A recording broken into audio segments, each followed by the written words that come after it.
He was the first person of First Nations ethnicity to serve in the federal cabinet, and was the first status Indian to serve as a member of parliament.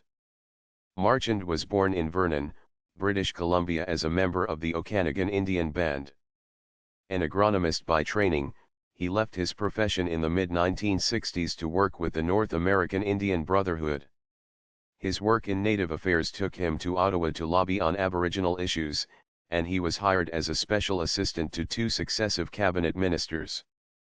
He entered politics and was elected to the Canadian House of Commons in the 1968 election as a Liberal Party candidate for the British Columbia riding of Kamloops-Caribou. In 1976, Marchand was appointed to the cabinet as Minister of State for Small Business.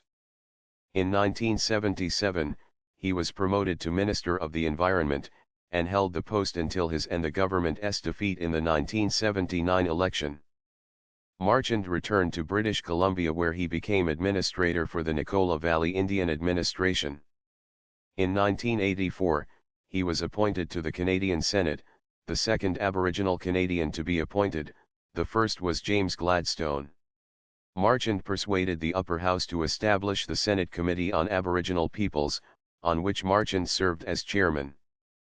He retired from the Senate in 1998 at the age of 64, 11 years ahead of the mandatory retirement age, in order to spend more time in British Columbia.